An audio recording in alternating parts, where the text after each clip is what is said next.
Ladies and gentlemen, we are back with a very special episode of the Honey Badger Hour.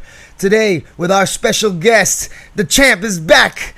Alexander the Great Volkanovski has joined us on the Honey Badger Hour, along straight in quarantine with his coach, the man behind the brains, the master splinter of the game, the godfather of Australian MMA, Joe Lopez. What's happening, boys? Hey, boys. Welcome to Master Splinter. I love it. We got the Great dream intro. team. We got the dream team with us, JP. I know. I'm pumped, dog. Yeah. Woo! I've been looking forward to this one. Man, we've been a little bit shy, to asking people to come on or whatnot, but I don't know what that was all about. And then forgot you boys were in quarantine, so it's not like you got much else to do, right? It's the perfect time to pick your brains, man. That's it, mate. We always got time to talk to you. You know that, Emilio. We need a bit of Emilio in our life. Oh, my man.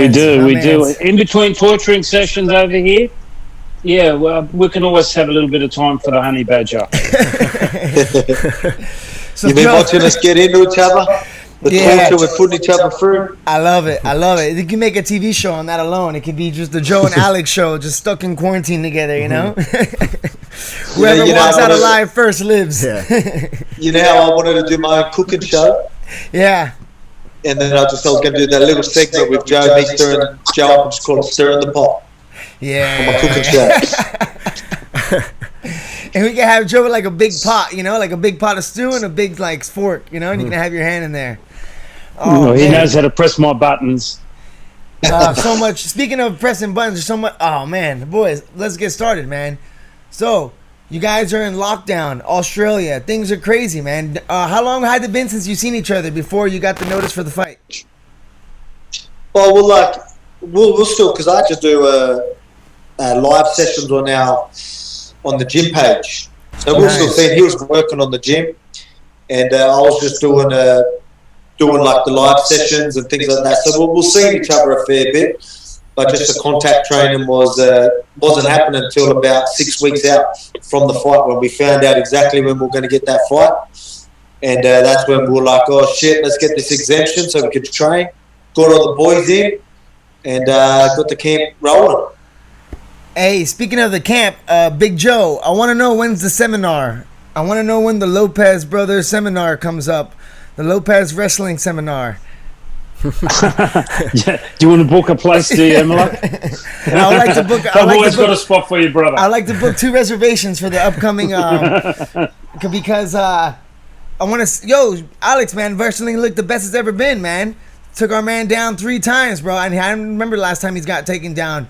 Looked sharper than ever, man. That was really impressive, boys. Congrats on that, man. Seriously. Well, the key was not to have Frank Hickman there. That's what So without having Frank Hickman, we got through it. So that's the key. So I'm trying to look at the win column, when you got a decision to make and you make the pros and cons list. So I'm thinking you guys make a list. This camp, you guys got the Hickman at the last week, and I heard he left you with a little present, Joe. Yeah, he gave me a 5-day hospital stint. You know what it's like when you wrestle with a Frank Hickman. You're always coming away with a little surprise. Oh, that was crazy. Oh, mate. So did you have the same thing that Alex had? Mate, I'm telling you, that Hickman fucking bacteria is 100% almost cure rate. It almost killed me and Joe. Yo, did you guys after 2 different fights a year later have the same thing, man? That's crazy. Alex, you were in the hospital in Venezuela, right? Exactly a year later. Yo, that means when the Hickman comes, he brings like a new level of international. It's an international disease, dog. It goes from coast to coast, from Thailand to Abu Dhabi to Australia. Mate, he's the walking petri dish. Man, he's an experiment in the body, mate. I'm telling you, that guy's got stuff in there that I don't know. The hospital is still trying to work out what it is. Mate, I know what it is. Mate, I'm telling you, that bacteria, mate, the amount of antibiotics that have been through the gym over there in Thailand as well. Sometimes, man, fuck, they're getting resistant. We're getting resistant to that fucking. Boys, even now, even now we're away from Frank and all that, but we're still just stirring the pot, obviously, while Joe was in hospital. We're putting the blame on Hickman, so he felt bad for a little bit. Sorry, Rickens. Almost killed old Joey Lopez. Yeah, he was sending me the DMs on the side, feeling all sorry. But in public, he tries to be the big hard man. Hey Joe, how long were you in the you were in the hospital for how long, man? After Yas 5 Island? days. 5 days. 5 days. What 5 days of my life. What were some of the Frank Hickman? What were some of the early symptoms you felt, man? Well, I ended up getting like a bit of a sore shin. He cut me with his toenail. There's his first thing, long toenails. Dirty little grub he is. And I whinged about it, and then 2 days later it was a little bit sore. Then after the fight, Frankie had 2 drinks and he lost the plot. He was jumping around for about an hour and a half before he was still asleep. Right, well, I mean, like, first, I kind of wanted to hear you guys' thoughts. You guys got special permission to leave Australia for this. I mean, that's like on par with some diplomatic shit. That's UFC champion, UFC champions coach, diplomatic, international travel. I mean, how must it felt to get that call to go to Yas Island for such a really historic event? Yeah, man, it was pretty crazy. And Joe might know more about it, but all I know is that we had to go through police commissioners, health ministers, you name it. You know what I mean? Had to really get the connections and make it happen. You know what I mean? And then we didn't have we honestly weren't allowed to go. We didn't have the exemption to leave our country till 6 hours before our flight to leave. So I didn't know about it. Like I said, Joe will know more about it. They're holding some of that information while I was in camp. Obviously, I needed to train. So Joe could probably tell you more about that.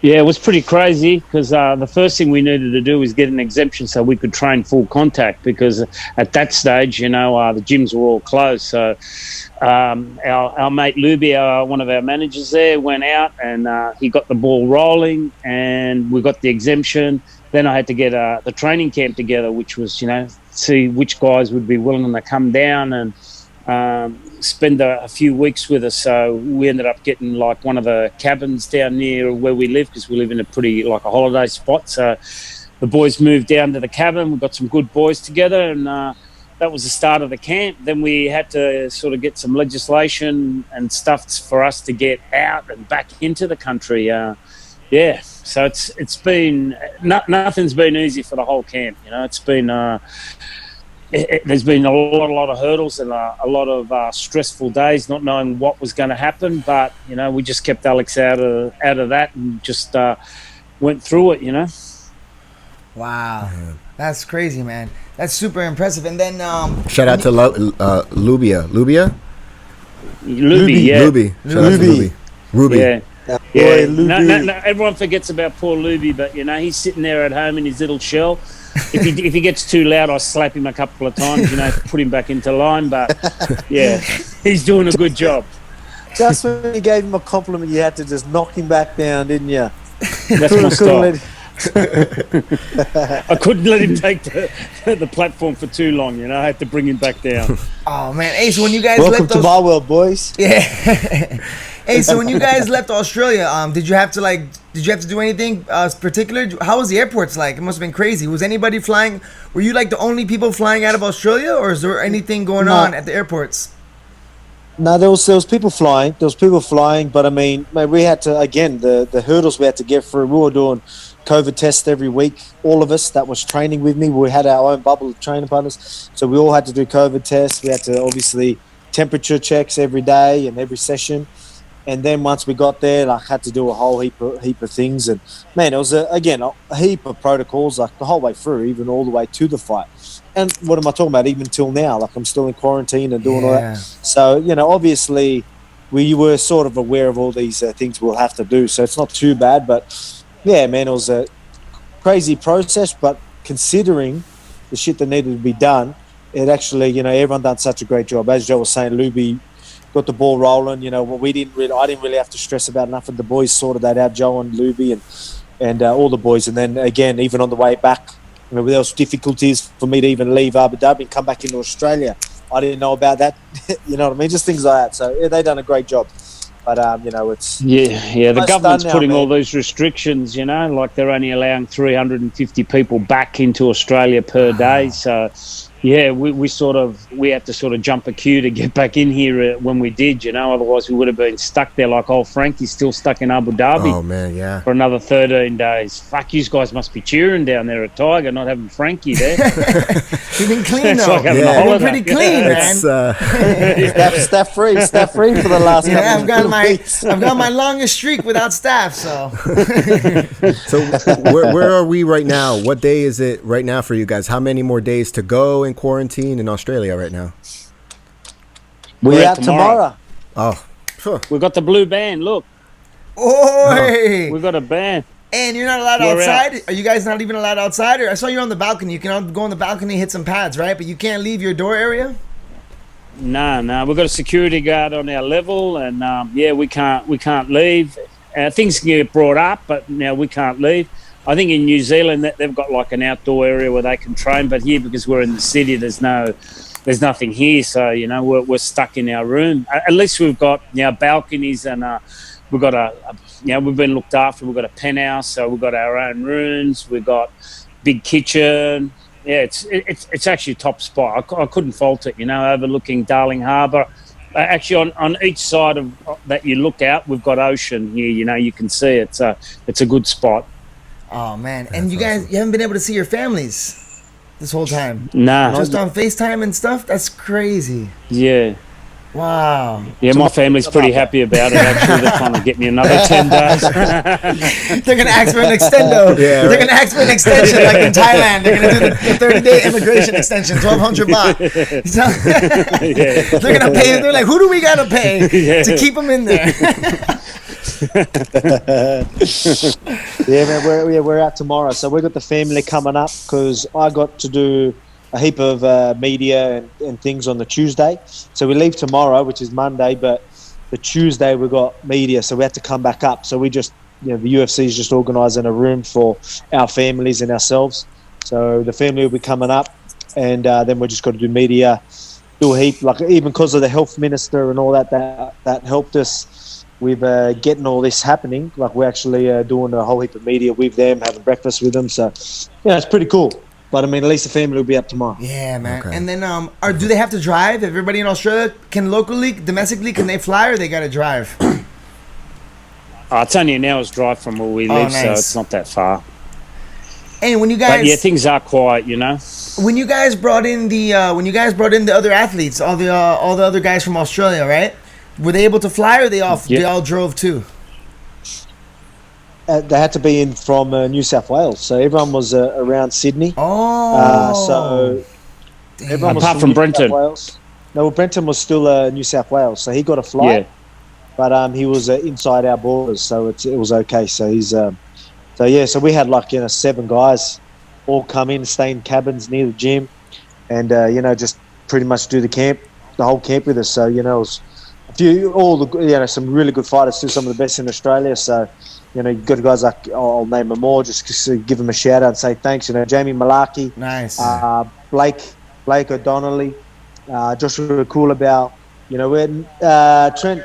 Oh Yeah, Trent Girdham. yeah, Loco. Trent, man. Man, that's Yeah, awesome. that boy Trent. Yeah, man. Yeah. Shout Alan out to Philpott Trent. He's a was big there. fan of the podcast, man. Yeah. He's always shout out to Trent Girdham, Wild Style, Nino Loco. Young, Dumb, and full of He's Lil energy. Nins. Yeah, he's a crazy man. Oh man, Love he's him, yeah, love him. yeah. Oh, that's Yeah, awesome. you obviously brother. got Colby, Brenton, and so it was good. Man, we even had Martin Ewan come over and help Oh help out with wow, some man, of the that's sparring. beautiful. And a couple of other guys, so it was good, man. We had a really good crew, so good bodies to move around with. So it was all right. It was a short camp, but it was we got the work in. Yeah, it sounds like a cool little champ camp. Something different, huh, Alex? So when's the last time you've had to you did your whole camp? This is the first time in a while, right? You've done your whole camp in Australia? Yeah, it's been a while. Obviously, I'm here all year round. Yeah. I'm in Australia all year round, but I'll in fight camp. I'll do a couple weeks here, a couple weeks there. But it's probably the first time in a while that I've done a full camp. But like I said, man, everything that was done. Even Joe holding the gym out. Obviously, we had to, because of all the protocols, we couldn't have people training in the same room as us. You know, so there's a lot of shit that needs to be done. So, you know, obviously, again, I'm just thankful for everyone helping out. Even you, Joey Lopez, I'll thank you now and abuse you as long as we're finishing this podcast. Mate, lucky this has been recorded because that's the first time ever he's ever thanked me. Hey, we'll put it on. He's usually just running me down, putting me down.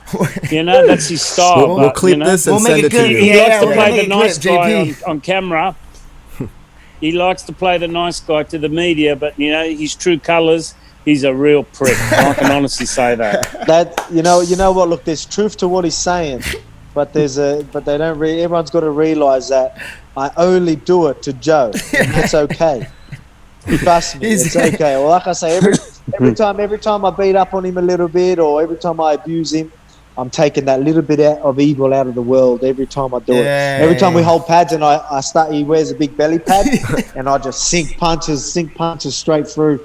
And he's like, oh, I love it to kick his legs sometimes a little bit hard. He's like, oh, what are you doing? I'm like, a little bit of evil out of the world, one fucking bit at a time. Hey, can I just rephrase that? Because when I got the belly pad on, he doesn't fucking hurt me, all right? That's how I want to stay. The only time he hurts me is when I haven't got the belly pad on and he sneaks a little dirty one in, because that's the only time he can get it in on the master. Master Splinter's still sharp, Yeah. you know what I mean? Got to keep his toes, man. you know what I mean? Speaking of Master Splinter, Big Joe, was anything different in preparations this time when you were thinking about preparing Alex for Holloway? When you knew you had a little bit of the shorter time frame, did you guys change any of the dynamics training-wise as far as like maybe sparring rounds or how many sessions per week? Maybe you don't want to burn them out too fast or hold them back a little bit? No. Well, we did up a schedule, you know. It's probably the normal schedule that we do for fight camp. The only thing is at this time is we used a lot more of the technology like the heart rate monitor and also what's that thing that you used, Alex, again, that could tell you in the mornings whether you could train or whether you couldn't? Omega Wave. Yeah. Oh, the Omega Wave. That was was great. a really big help. So it's like a HRV, but I mean, it's really accurate. Like they get like you got to put a pad on your head, your arm, and all that, and they get like all information somehow to let you know how you're going to go for sessions and things like that. Yeah, and to me that was a big help because you know some mornings there you don't want to overtrain your athletes, you know. So that would sort of tell. He'd send us the readings in the mornings, and you know if it said like one morning it said don't do anything explosive or anything like that.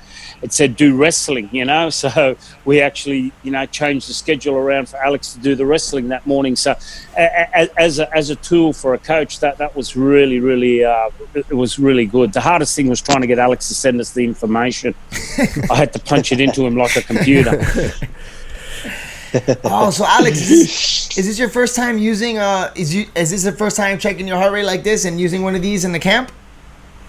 I've used them like in other camps and that. Like I use the heart rate, and then they've got like little HRV monitors and things like that. So I've got like some readings, but I was never consistent with it. Okay, yeah. And just things like that. So now we've obviously had a Geordie with the nutrition side of things. I was at back home as well. So I had my strength and conditioning coaches and team, and then Joe everyone. So I had my nutritionist, strength team, Joe, you know what I mean? Like, so I had everyone keeping an eye on me, getting all the information. So that helped with everything. So it was good, you know. Even recovery, my recovery this camp was fucking on point. Beautiful, yeah. On point. Like, the recovery, and that was because of nutrition, because we're listening to the information. So it was good. Yeah, and I've heard you say this a lot in interviews. You know, I know you're really big on. You said, what do you call this?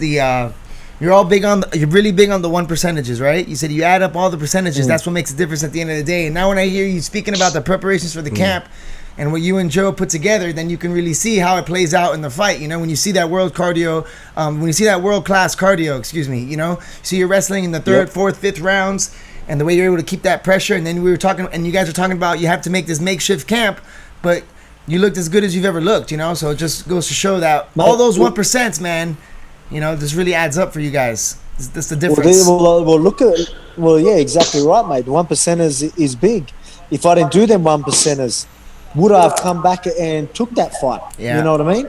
You get what I mean? Like if my fitness wasn't up to scratch, and I let him get one of them last 3 rounds, I'm done. I lose that belt. But, you've got to dig deep, and then all them 1%ers busting my ass, you know what I mean? Making sure that, that you're 100% ready, just in case you need to win the last 3 rounds. Yeah. Whatever it is, you know what I mean? So that's why it's important. You always got to prepare for the worst. That's what we say. Prepare for the worst. I expect the best. I expect, for me to do this, do that, but I'm prepared for the worst. I'm prepared to go all 5 rounds and, you know what I mean, go to war, whatever it is. You've got to be prepared for that. Yeah, and you can. Yeah. Do you think it's going to go without saying that a lot of this stuff that you've been, the measurables, the everything that you wear, that you put on, all this analysis, do you think it goes without saying that you'll be using this stuff going forward as well? Yeah, of course. Again, you got Joe. Obviously, Joe can keep an eye on me. My nutritionist can keep an eye on me. You know what I mean? There was times where if that information didn't say, all right, pull back and train him, I would have just done the session that I was if I was going to do that morning. But because it told me, no, this is how detailed it is. It told me that it didn't want me to do explosive speed stuff, but I was allowed to do strength. So, you know what I mean? I couldn't do an assault bike, but I could sit there and go live for an hour. So, which is still hard work. Yeah. But it was a different chain. It was a different part of a different system that my body was okay with, and I would have been fine. So I did what it said, thinking that, all right, if I was down now and I just done an hour of solid grappling with a 4th Dan black belt, you know what I mean? So I was like, all right, shit, maybe I will pull up sore tomorrow. And then I come back and the results were 100% again. So it just shows you that, you know what I mean? The information goes a long way. Yeah, it's super impressive. So it looks like it's showing you which energy systems need a rest and which ones need a break, So maybe you're doing a lot of hard sparring or something like this. It'd be like, okay, now you can. That's awesome, man. Yeah, and you can see they pay dividends. And I would have thought it was, because the way my body was feeling, because I was thinking I would have to lay off the grappling. Yeah. I would have thought it would be more, all right, I'll do more it would be lower on the muscle and all that. I'll do some, bike stuff and lactic stuff, thinking that'd be fine. But no, it didn't want me to do that. It wanted me to do something that I thought I wouldn't have done. And then, you know what I mean? So it just shows you what I thought compared to what was right, you know what I mean? So...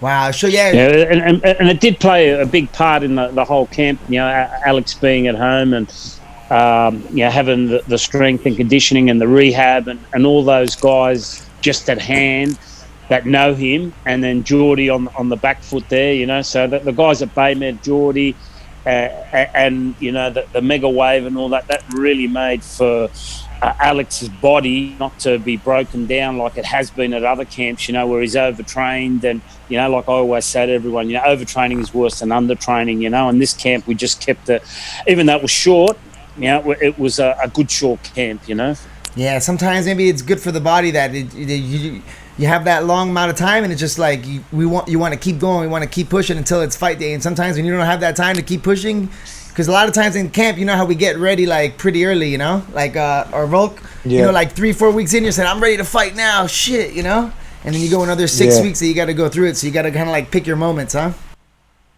It was crazy because we only had 6 weeks.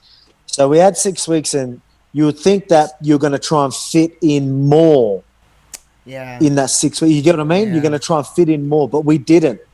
We didn't try and fit in more. We literally stuck to the same sessions, if not, maybe a little bit less hours at the end of the week, to be quite honest. But we made sure we gave 100% in our sparring, our meat grinders, our spiders. There were certain ones that we had every second day that were very, very important, especially Mio fighting in such a short time. Yeah. So they were crucial. So I needed to, a lot of the drilling was no way, we can't sit there and just play around and just grapple. And everything I did was, all right, specific for the fight. So, if I was doing stand-up, it was just stuff that I needed to work. If I was grappling or wrestling, it was just things that I'm going to go to. You get what I mean? There was no more time to just do a wrestling class for the sake of it. It was every time I done technique, it was specific. And then other than that, it was just trying to keep it reasonably light for when I had the some of these sessions, because some of these sessions we do are no joke. They're absolutely like no joke, especially the we call it meat grinder. Then obviously spiders, the spider, you know what I mean? So, obviously VO2 maxes and all this sort of stuff. Then sparring, and I was getting shark tanked and, I was doing some rounds, you know what I mean? So I needed that energy. So again, it was funny how I had short time and most people try and fit in more, but we didn't. We stuck to our guns and stuck to that normal schedule. And was real specific with the very important sessions that needed to be 100%, and that's exactly what we did. Wow, that's awesome. And you can see the results in the fight, man. Yeah, you guys look great, man. How was it fighting in the empty arena? Did you find it like was something missing, or was something there, or was it like a sparring session? There was something different, man. I'll be honest. It was weird. Yeah. It was a few things. Now I can talk to you about it. Obviously. With other people, I wouldn't want to act like, you're trying to be defensive and things like that. But I mean, it was different. So, obviously, the night before you had the USADA come in, so I ended up having a melatonin. So I had melatonin that night to try and get to sleep because I thought, man, I need sleep. It's important. And I don't usually have the melatonin the night of. I have it all week. They'll give it to me all week. But fight night, usually don't do it just because you don't want to feel groggy the next day or whatever it is. But I thought it was very important for me to get sleep, so I had it and woke up and I was like, oh man, I need a coffee. You know what I mean? I need to wake up. Are you guys there still? Yeah, we lost Joe. Yeah, now someone's ringing me. Oh no, just his video's out. Hey. Yeah, so. One sec, yeah. So that's so then all that type of stuff, and then so I'm over there and I'm like, man, I need to hit some pads. I end up hitting pads earlier because I needed to wake up.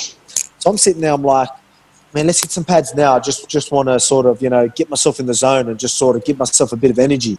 So we started doing that, and it helped a little bit. And then walking out, it was weird. I always talk about I'm so composed and clear-headed going into a fight. Yeah, I was.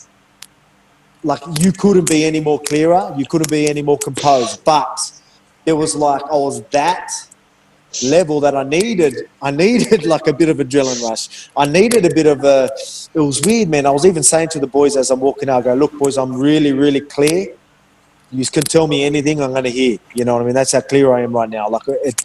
So as you could see, I go there and it took me a while to wake up. But even them last 3 rounds, obviously I started turning it up, but it just felt like I was literally the whole time I was like, man, you got to do something. Every move I made, it was just me forcing it because I was like, it was weird. It was just because there was no crowd, no adrenaline rush. It's weird. It's hard to explain. It was quite funny, a funny feeling in there, I believe. Yeah, man. I don't know if everyone else feels that, but for me, it was just weird. I think I'm so good in when there is a big crowd, you feed off of it, and things like that, because I can keep myself I can keep myself level. So I'm using the energy, I'm soaking the energy, I'm using that well. I'm keeping myself at a real good balance, where most fighters probably can't. Yeah. Most fighters probably a little bit too much. You know what I mean? There's too low, there's here where we want to be, and there's too high. I can keep myself here when there's a crowd, but I felt like with no crowd, I was like, or literally how I'm chatting to you right now is how I felt, and I'm fucking walking out to fight, defend my belt. So it was just crazy. It was a weird experience, but it's just good. It still showed a side where I felt like, man, all right, wake up. You need these next 3 rounds. Let's fucking go. So I had to just really push myself and make it happen. So I had to dig deep, and we got it done, brother. But let me tell you, man, we have that saying, right? You've been using this hashtag for a long time. Refuse to lose, baby. Refuse to lose, and that's why we love you so much, man. That's why you are the champ. Because with all these things going on, man, like you found a way no matter what, down 2-0, stealing the last 3 rounds, and you said like you're pushing yourself, man, but like I don't know, it's just impressive, like the tenacity in the rounds 3, 4, 5, the way you just kept coming after him, Bro, you started popping your jab, boom, boom, you started really feeling the jab, putting the head back, and you could see, I don't know, man, it was just like, it was like something straight out of a movie, yo. You know what I'm saying? It was like, man, like, do you see the bar? His bar just glowing. His face was getting mad purple. Yeah. You know what I'm saying? Then you hit him with the takedowns. We ain't seen Max Holloway taken down since Vietnam, so. We ain't seen him down since Nam. So you brought us back into time, bro. That was, and with all that going on, what the fuck is up with USADA, bro? They came to your crib. They came to your room. What's the matter with those guys? Mate, you should have heard Joe. You should have heard Joe in full force going off at him, mate. I didn't. Like, I went to sleep, and then I woke. Like, obviously, you got to wake up and piss. So I went to sleep, woke up, piss, and it's not too bad because you wake up, you piss, and you can go straight to sleep, which I did. And then I got woken up from Joe. Joe's waking me up, and I'm like this, you know what I mean? What's that? I'm like, what's up? He's like, on USADA's here. I'm like, now? Like, couldn't believe it. Like, I could not believe it. I'm like, is this a nightmare or something? Like, you know what I mean? So I've got up, and then I'm like, here, wait a sec. Then I was like putting some clothes on, and I could hear Joe just into the guy, just like, this is ridiculous. That was the second time I'd gone off. Hell yeah. Hey, Joe, you let him know? Fearless, right? Fearless? I just went, mate, are you joking? It's like 9:30 at night, and you want to do a USADA test? Can't you come back in the morning? Why didn't you come at 5 o'clock this afternoon? He goes, this is a reasonable time. I go, mate, the kid's been asleep since 7 o'clock. You went to bed at 7. He's got his fight. I said, are you going to go wake Max up? It's a reasonable time. It's a reasonable time anywhere else in the world or somewhere else in the world. But when you know that we are, there's people fighting at 2 a.m. in the morning. Right, yeah, let's explain. JP, you know what I mean? My dad and them. So for him to act like, I thought this was he was like, come on, mate, we're not stupid. Like, you're not in America where you're here in the morning. All right, it's a reasonable time. Everyone's trying to sleep at weird times to adjust to this fighting time, which we did. We were sleeping at 7, waking up at 3. And, there was a lot of us fighters doing that. And, there was fighters that would have been sleeping, Arvo, till, 12 o'clock so they can be ready for 3 o'clock. You get what I mean? So everyone's trying to do this. Like 4 a.m. is your 8 a.m. And, mate, yeah, exactly. And then playing this, it's not a bad time. It's just I can't believe they told you that. I can't believe they answered you, bro. I can't believe they had the guts to talk to you, Joe. You should have. Yeah, I didn't hear that. But anyway, and then obviously I just pissed right before, I pissed and went back to sleep and then got woken up and then had to piss in a cup, and you need a certain amount. And I couldn't fill it up. So it took an hour. I had to water load. I started water loading, so I end up drinking a liter or more so I can try and piss in this cup so I can get some sleep. And then obviously after that, you gotta wait. It takes you a while to get back to. You gotta wait for the results. And then you gotta. Can you pee and then they leave, or you gotta wait? Yeah, I can pee and then they leave, but it took me an hour to get the right amount of Not meals. really, because you got to fill it. You got to do all the protocols so that they pour it in, and you got to sign off. You got to pick your box, which one you want. You got to sign there. So it's not just pee and go. There's a bit of bullshit and paperwork that needs to be done, and then he's got to sign off on everything. So it's not just an easy process, You're awake. You're awake. I had to shit in front of the guy. Yeah. You know what I mean? Because I'm trying to piss and then I needed to shit. Yeah. So I'm doing this, he's there. You know what I mean? This whole situation isn't something that you can go straight back to sleep with, you know what I mean? So, again, that's not an excuse. It's not an excuse, but I'm just saying, just fucking stupid. But again, it was, I ended up getting to sleep, so that doesn't matter. And, But, a little advice. Look, some people, man, it's weird because I have melatonin usually and I can train the next day. But, you only need to get through a 15-minute session or something 5 weeks, so it doesn't matter. But, I woke up and I was like, okay. I still felt fine, but I was like, all right, I need a coffee or something. Just, I need to wake up a little, just need to be there a little. But it was weird. I was chill. I was mellow, so mellow, which was fine. But, maybe not when you're about to fight. Yeah, man. But, it was different. It was different, but, look, we got it done anyway. So and for the fans. I don't know, man. I don't know. Maybe they had a few people out to get me. Maybe they didn't want me win. Oh, it's pretty obvious they probably didn't want me winning. But hey, didn't work.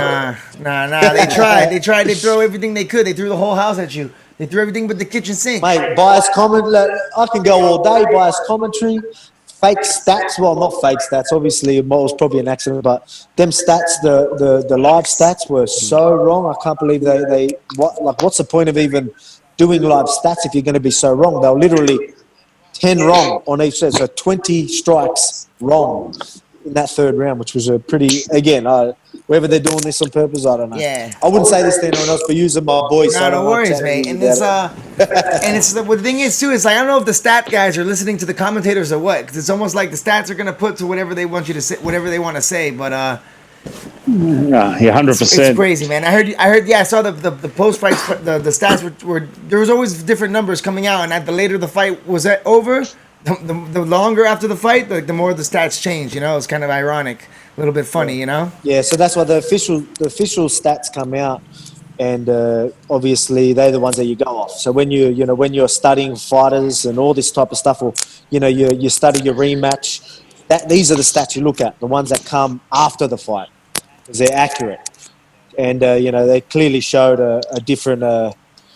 Completely different, to the live stats. But again, that's always going to happen. You know what I mean? So that's just you can't. It's tough. It's tough for them to obviously see what's happened and see everything. So you can't blame them too much. But hey, all good. And then even I heard that Michael Bisping, he was saying that a lot of people were abusing him and things like that. They really got into him, which again, like. I don't think that's the right way for guys to do that.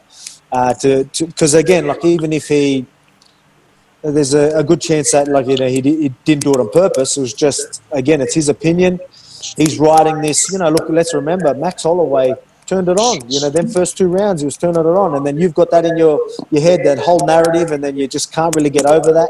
You're playing that into the 3rd round. So a lot of people, because supposedly he would actually end up copping a lot of shit. A lot of people were having a go at him and swearing at him and carrying on. But I mean, what do you do? Try to stay classy. Try to keep it classy. Hey, Big Joe. In between, so let's go into the fight a little bit if we can. So after the 2nd round, right? When you saw that Max made some different adjustments for this fight, getting ready for Alex. What were you thinking going into the rounds, to the round 3s, 4, and 5? Like as far as changing the approach for Alex. Did you see anything cage side that maybe we didn't know that was going on in there, that you guys had to change gears to get the W? Well, how could I say? The first round I thought was very, very close. If anything, Alex was winning that round till he got the flash knockdown. Yeah. That was the way I was reading it anyway. It was very close. And if anything, Alex was landing the better, more efficient strikes. And then he got the flash knockdown, and you had to give it to Max. After the 3rd round, I came into Alex and I said, man, that was a lot better round for you. I think it's yours. Let's keep putting that pressure on. Because I could see actually Max tiring. Yes. People wouldn't say that, but I could see that when he was walking back to that corner and he was coming back, he was feeling it. And I think it was a lot more of the pressure that Alex started to bring in, that he was shooting. And it changes Max's demeanour, and it didn't let Max take his shots off that he was doing in the first 2 rounds, because Alex was level changing a lot more and putting a lot more pressure on Max and driving Max back and not allowing Max to take do what he was doing in waiting for Alex to step back and then countering Alex. Yeah.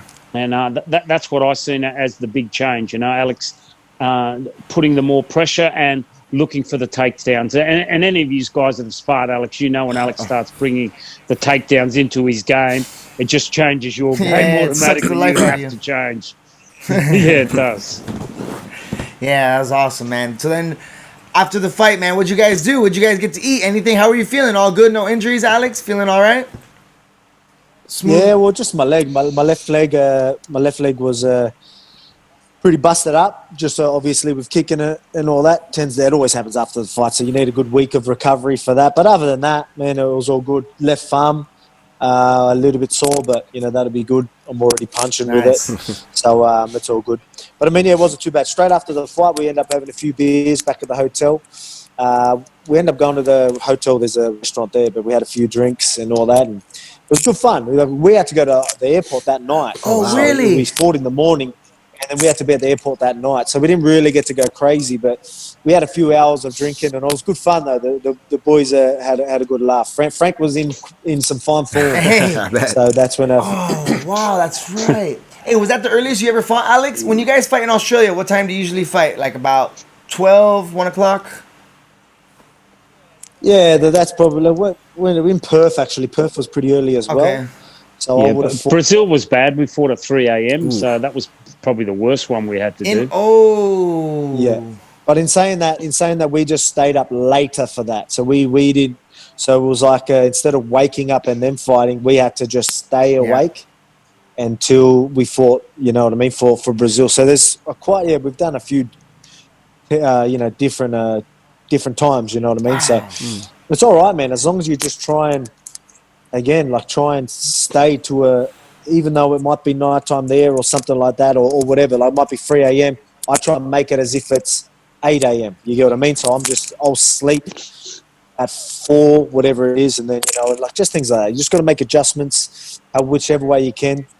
Melatonin will help for that, and the close them blinds and curtains, and just try and get some shut eye at the right times. So, man, so you guys were going to sleep. What time were you? Sorry, we were going to sleep. What time in Abu Dhabi? You guys were you going to sleep about? 7. Try and go to sleep 7. Okay, so you're having your last meal, say, and then wake up 3:34. Oh wow, okay. So 3:34, and then these dogs showed up at 9:30 at night, halfway through your sleep cycle. Yeah, that's crazy. Yeah.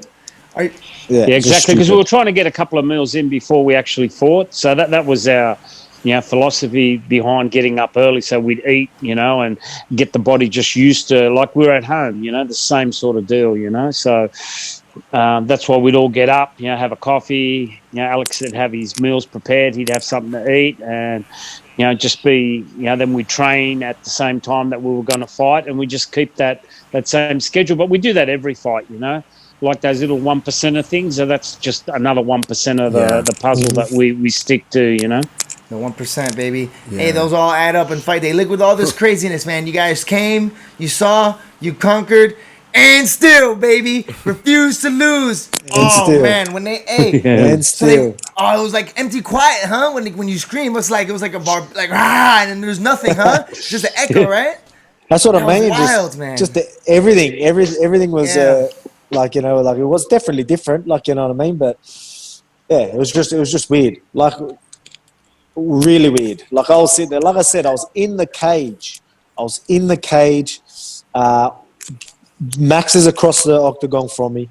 We're just about to go, and I literally turned back to the boys. I'm like, boys, I'm like very clear right now, like very, very, very level-headed right now. Talk to me. I'll fucking hear. You know what I mean? Like, just let me know what's happening. Because I was like, man, I was that chill. It was crazy. Hey, Alex, did you hear his corner pretty clear this time? More clear than last time? For sure, huh? Yeah, you can, but I got like a tunnel focus where I've got a job to do, and I'll just listen to the boys rather than anything. Yeah.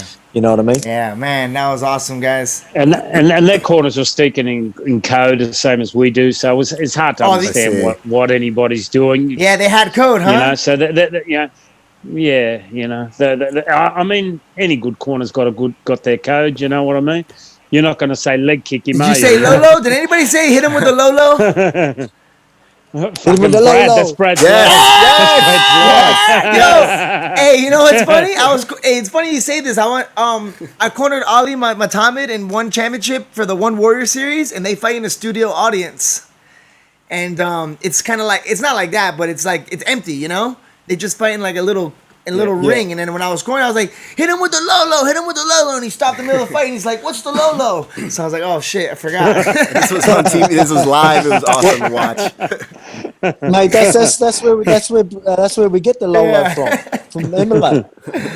We do, like that's like I remember like when we sit there and like Brad tells us like, oh no, Emilio with the Lolo, so we actually hit the Lolo.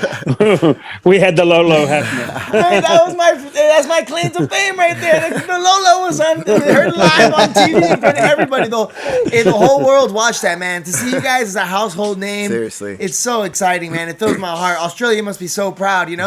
The Anzac takeover continues.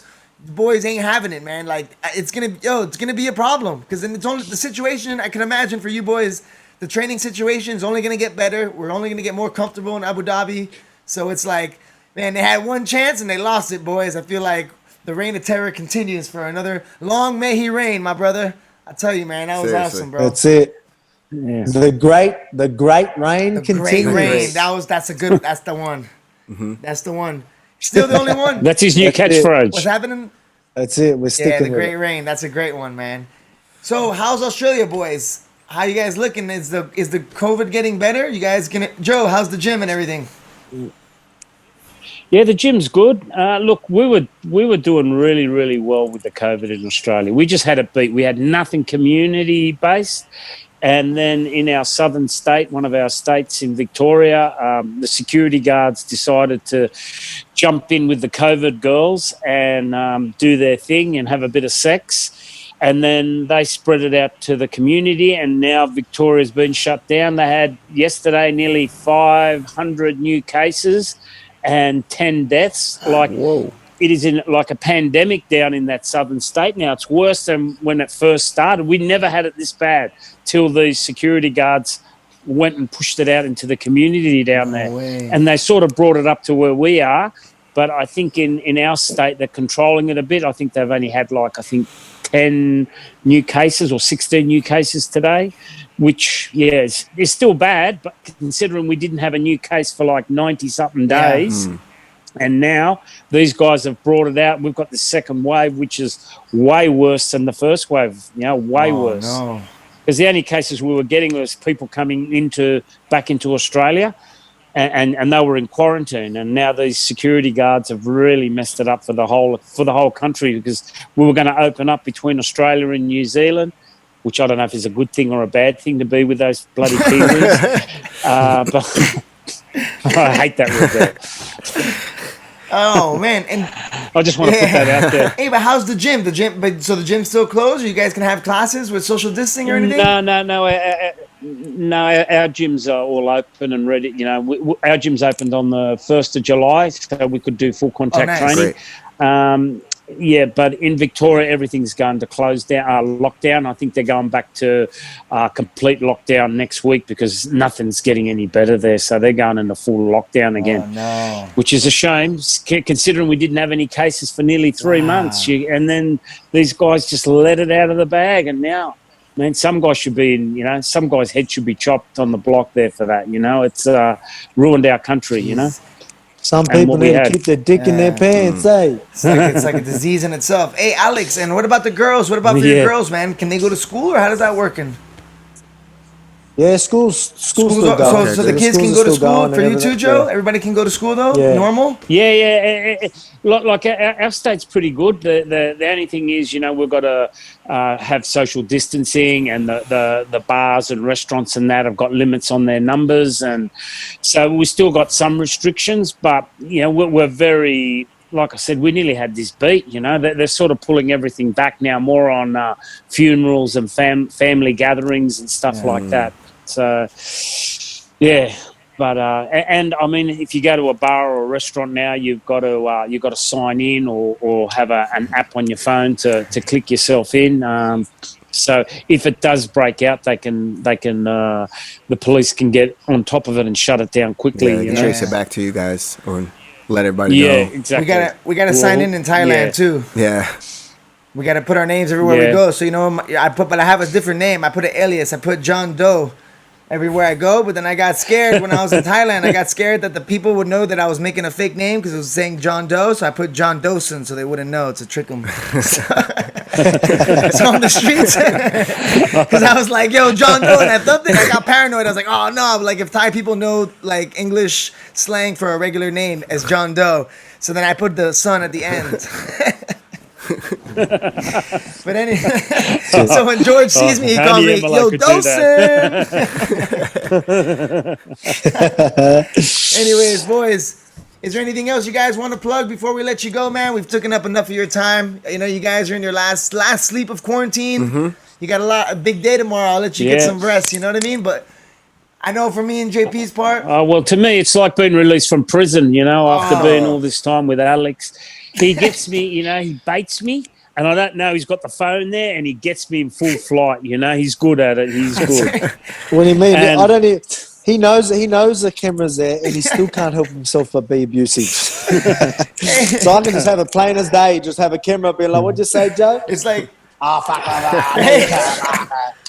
Hey, Volk, your Instagram. I get the content. I get the content Hey, either way. your Instagram has been like the Aussie Man review, just on live with the Joe. Oh, look at him! He's just chopping down, Well- eating, cooking, cussing. What is it? Angry Dad. Angry Dad. Remember that angry dad thing that's been going on social media? Oh, man. Joe's an angry. Well, I don't know what you could call it, angry coach or something. We can find something for Angry it. Splinter. Yeah. Well, between him and Hickman, Frank does the same to me. He goes, "I love to put you on my story because he gets all his girls. It brings up his girl ratings, Hey. you know." Like I say, you're just using me to pick up chicks. He goes, "Yeah, all at my expense." You know, you think these guys have a little bit of respect for me, but they don't. They just like to trigger me. Mate, It doesn't take much to pull the trigger. Mate, we're just video recording you. If you know what I mean? We'll just put a camera in front of you. If you're not happy with what you see, maybe you need a change. What do you reckon? Oh, mate, I'm 57 years old. It's a bit hard to change the way I am. Hey, Joe, the truth hurts, but it'll set you free. Bit too late to change. Anyways, boys, Nah. thank you so much for coming on, guys. We really chat, appreciate that. JP, anything else you want to close with, man?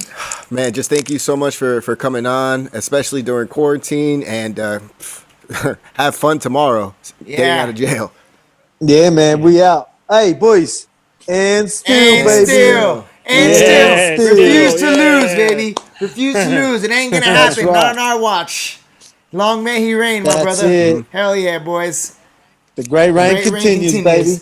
Have a great night, ladies and gentlemen. Another beautiful episode of the Honey Badger Hour. Special thanks to our guest, Alex Volkanovski, Big Joe Lopez. We out.